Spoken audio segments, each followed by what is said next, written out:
Fin 97, le patrimoine net des Français s'élève à 3 765 millions d'euros, soit en moyenne 157 500 euros pour chaque ménage.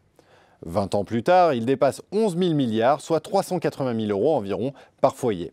Alors bien sûr, il faut tenir compte de l'inflation, mais en 20 ans, la valeur réelle de la richesse nette a tout de même progressé de 4,3% par an. C'est plus de 2,5 fois plus rapide que la progression du pouvoir d'achat qui, lui, ne s'est élevé en moyenne que de 1,6% par an. In fine, le patrimoine des Français correspond aujourd'hui à plus de 6 années de revenus. Mais bien sûr, cette hausse n'a pas été régulière. Toutefois, les accidents ont été assez rares. Le gros de l'enrichissement se concentre entre 1997 et 2007, les années dorées, avec un bond annuel de quasiment 10%. Et c'est la hausse de l'immobilier, plus 150% dans l'ancien sur cette période, qui est au cœur de cette flambée, puisque, et je ne vous apprendrai rien, le logement reste l'enfant chéri du patrimoine des Français. Mais si l'immobilier donne la tendance de fond, ce sont les actifs financiers qui impulsent les changements de rythme. Voilà le constat, quand la bourse monte, la courbe de hausse est amplifiée. Mais pas de vrai drame quand le CAC est à la baisse. L'éclatement de la bulle Internet en 2000 ne fait en réalité qu'adoucir la pente pendant 2 petites années. Et dès 2003, c'est reparti, le rythme s'accélère à nouveau. Les ménages consacrent alors une part plus importante de leurs revenus à leur épargne financière pour préparer leur retraite. Avec 2008 survient la pire récession de l'après-guerre. Et que se passe-t-il ? Eh bien rien, ou presque, le patrimoine net est à peine écorné. Il perd 5% de sa valeur entre 2007 et 2009, alors qu'il en avait gagné 150% pendant les 10 années précédentes. Là, c'est encore l'exceptionnelle résistance des prix immobiliers qui a joué.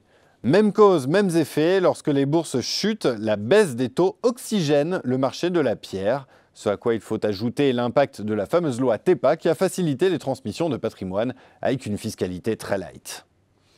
Entre 2012 et 2015, légère correction de l'immobilier, les prix dans l'ancien cèdent 6%, mais cela écorne à peine les patrimoines qui plafonnent, avant d'accélérer à nouveau avec un immobilier de nouveau flamboyant et un marché des actions au diapason. Au bilan, cette période 97-2017, c'est 20 ans d'enrichissement exceptionnel pour les Français, sans pour autant que le poids de leur endettement n'ait augmenté. En effet, au total, les dettes des ménages pèsent structurellement moins de 12% du total de leurs actifs.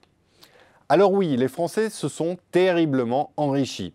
Mais attention, il faut y regarder de plus près. Cet enrichissement exceptionnel reste en effet concentré entre les mains d'un happy few, à savoir les 10% les plus aisés qui concentrent près de 50% du patrimoine national brut pour un montant moyen supérieur à 1 250 000 euros. Quant aux 10% des Français les moins dotés, ils possèdent eux 2 000 euros en moyenne, soit 627 fois moins. Et sur ce plan-là, rien n'a fondamentalement changé en 20 ans. Donc une conclusion s'impose, la France est vraiment très riche et même encore plus riche, mais ce sont surtout les Français les plus riches qui sont plus riches.